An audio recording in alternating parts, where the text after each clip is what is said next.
ایک بھائی نے سوال پوچھا ہے کہ شریعت کن صورتوں میں جھوٹ بولنے کی اجازت دیتی ہے؟ کیا شریعت میں جھوٹ بولنا کچھ مواقعوں پر جائز ہے؟ میرے بھائی، جھوٹ بولنا گناہ کبیرہ ہے، اور جھوٹ سے بچنا اور سچ کو لازم پکڑنا یہ ہر مسلمان کی ذمہ داری ہے۔ لیکن 3 مواقع ایسے ہیں کہ جہاں پر آپ جھوٹ بول سکتے ہیں، شریعت نے آپ کو اجازت دی ہے۔ 3 مواقعوں پر جھوٹ بولنا جائز ہے۔ وہ 3 مواقع کون کون سے ہیں؟ پہلا موقع، لیکن یہ بات یاد رہے کہ سری جھوٹ آپ نے نہیں بولنا، آپ نے توریہ اور تعریض سے کام لینا ہے، سری جھوٹ آپ نے نہیں بولنا۔ وہ 3 مواقع کون کون سے ہیں؟ توریہ اور تعریض کا یہ آپ کسی عالم سے اس کی ڈیٹیل تھوڑی سمجھ لیجئے گا۔ یہاں پہ ڈیٹیل میں جاؤں گا تو بات ذرا لمبی ہو جائے گی، تو میں آگے 3 مواقع بتاتا ہوں۔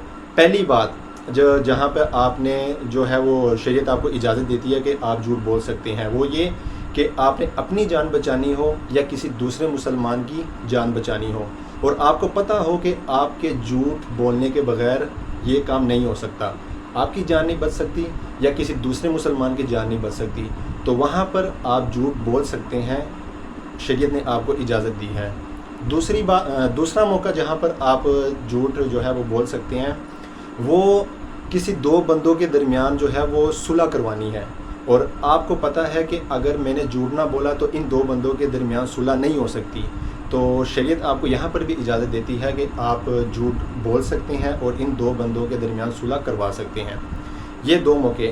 اور تیسرا موقع جہاں پر شریعت آپ کو اجازت دیتی ہے کہ آپ جھوٹ جو ہے وہ بول سکتے ہیں، وہ میاں بیوی کے باہمی گفتگو کے اوقات ہیں، جہاں پر میاں بیوی ایک دوسرے کو خوش کرنے کے لیے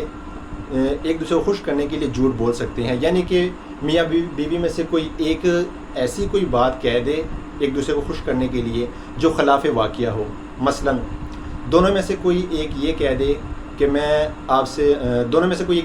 میرے دل میں آپ کے لیے بے انتہا محبت ہے، اور اصل میں اس کے دل میں اس کے لیے اس قدر محبت نہ ہو، تو یہ جائز ہے۔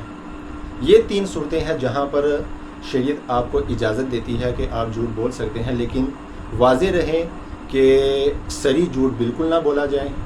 کوشش کرنی چاہیے بالکل کہ سری جھوٹ نہ بولا جائے، بلکہ کوئی ایسا لفظ کہہ دیا جائے کہ سری جھوٹ نہ ہو اور مقصود بھی حاصل ہو جائے۔ جزاک اللہ۔ السلام علیکم۔